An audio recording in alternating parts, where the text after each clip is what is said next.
നമസ്കാരം, ജന്മഭൂമിയിലേക്ക് സ്വാഗതം. മോദി ഇന്നലെ ജലോറിൽ പറഞ്ഞത് കോൺഗ്രസും ഇന്ത്യയും മുന്നണിയും കണ്ണുവെക്കുന്നത് ഇന്നാട്ടിലെ ജനങ്ങളുടെ സ്വത്തുക്കളിലും വരുമാനത്തിലുമാണ്. അവർ അധികാരത്തിലെത്തിയാൽ ഓരോരുത്തർക്കും എത്ര സ്വത്തെന്നും ഓരോരുത്തരും എത്ര സമ്പാദിക്കുന്നുവെന്നും അന്വേഷിക്കുമെന്നാണ് പറയുന്നത്. നമ്മുടെ അമ്മമാരുടെയും സഹോദരിമാരുടെയും താലിമാലയിൽ പോലും കണ്ണുവെച്ചാണ് പ്രതിപക്ഷം മുന്നോട്ട് പോകുന്നത്. മുസ്ലിങ്ങൾക്കാണ് രാജ്യത്തിന്റെ സമ്പത്തിൽ പ്രഥമ അവകാശം എന്നാണ് അധികാരത്തിലിരുന്നപ്പോൾ കോൺഗ്രസ് പറഞ്ഞത്. അതിനർത്ഥം അവർക്ക് രാജ്യത്തിന്റെ സമ്പത്ത് കൂടുതൽ കുട്ടികളുള്ളവർക്കും നുഴഞ്ഞുകയറ്റക്കാർക്കും നൽകുമെന്നല്ലേ? നിങ്ങൾ കഷ്ടപ്പെട്ട് സമ്പാദിച്ച സ്വത്ത് നുഴഞ്ഞുകയറ്റക്കാർക്ക് കൊടുക്കാൻ തയ്യാറാകുമോ? രാജ്യത്തിന്റെ സമ്പത്തിൽ പ്രഥമ അവകാശം മുസ്ലിങ്ങൾക്കാണ് എന്ന് മൻമോഹൻ സിംഗ് സർക്കാർ അധികാരത്തിലെത്തിയപ്പോൾ പറഞ്ഞത്. സഹോദരന്മാരെ, അമ്മമാരുടെയും സഹോദരിമാരുടെയും താലിമാല പോലും ഈ അർബൻ നക്സലുകൾ വെറുതെ വിടില്ല. പ്രധാനമന്ത്രിയുടെ പ്രസംഗം വളച്ചൊടിച്ച് വിവാദമാക്കാൻ പ്രതിപക്ഷവും ഒരു വിഭാഗം മാധ്യമങ്ങളും ശ്രമിക്കുന്നതിനിടെ രാജ്യത്തെ മുസ്ലിം സമൂഹത്തിനായി NDA സർക്കാർ നടപ്പാക്കിയ ക്ഷേമ പദ്ധതികൾ വിശദീകരിച്ച് പ്രധാനമന്ത്രി നരേന്ദ്രമോദി ഇന്നലെ അലിഗഡിൽ നടത്തിയ പ്രസംഗത്തിലാണ് കഴിഞ്ഞ 10 വർഷത്തിനിടെ രാജ്യത്തെ മുസ്ലിം സമൂഹത്തിനു വേണ്ടി നടപ്പാക്കിയ പദ്ധതികൾ അക്കമിട്ട് നിരത്തിയത്. മുസ്ലിം ജനതയ്ക്കൊപ്പമാണ് BJP സർക്കാർ നിലകൊണ്ടത്. മുസ്ലിം പെൺകുട്ടികളുടെ കണ്ണുനീര് തുടച്ചത് BJP സർക്കാരാണ്, മോദി പറഞ്ഞു.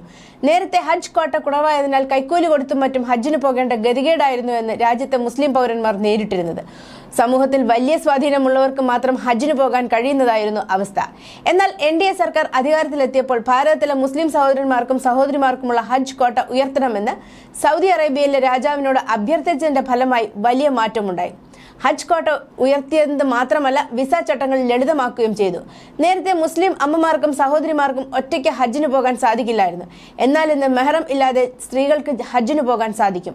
അതിനാൽ ഹജ്ജിന് പോകണമെന്ന മോഹം സാക്ഷാത്കരിച്ച ആയിരക്കണക്കിന് മുസ്ലിം സഹോദരിമാരുടെ അനുഗ്രഹം തന്നോടൊപ്പമുണ്ട്. പ്രീണന രാഷ്ട്രീയം കളിച്ചെന്നല്ലാതെ കോൺഗ്രസും SP-യും അടക്കമുള്ള രാഷ്ട്രീയ പാർട്ടികൾ മുസ്ലിങ്ങളുടെ രാഷ്ട്രീയവും സാമൂഹികവും സാമ്പത്തികവുമായ ഉന്നമനം ലക്ഷ്യമിട്ട് ഇതുവരെ ഒന്നും ചെയ്തിട്ടില്ല. മുസ്ലിങ്ങളുടെ ദുരവസ്ഥയെക്കുറിച്ച് BJP ചർച്ച ചെയ്തപ്പോൾ അവർ അങ്ങനെ തന്നെ തുടരണമെന്ന് ആഗ്രഹിച്ചവരാണ് മറ്റു പാർട്ടിക്കാരെന്നും അദ്ദേഹം കുറ്റപ്പെടുത്തി. മുത്തലാഖ് കാരണം അനവധി മുസ്ലിം പെൺമക്കളുടെ ജീവിതം ദുരിതപൂർണമായി. ഇത്തരത്തിൽ ജീവിതം നശിക്കപ്പെട്ടവരുടെ മാതാവും പിതാവും സഹോദരനുമൊക്കെ പ്രതിസന്ധിയിലായി. ഇന്ന് മുത്തലാഖ് നിരോധിച്ചതോടുകൂടി അവരുടെ ജീവിതത്തിൽ സുരക്ഷയൊരുക്കിയിരിക്കുകയാണ് മോദി സർക്കാർ. കഴിഞ്ഞ തവണ അലിഗഡിൽ വന്നപ്പോൾ കോൺഗ്രസും SP-യും പുലർത്തി വന്നിരുന്ന സ്വജനപക്ഷപാതത്തിന്റെയും അഴിമതിയുടെയും പ്രീണനത്തിന്റെയും ഫാക്ടറികൾ അടച്ചുപൂട്ടാൻ നിങ്ങൾ ഓരോരുത്തരോടും അഭ്യർത്ഥിച്ചിരുന്നു. നിങ്ങൾ വളരെ ശക്തമായ പൂട്ടാണ് ആ ഫാക്ടറികൾക്ക് നൽകിയിരിക്കുന്നത്.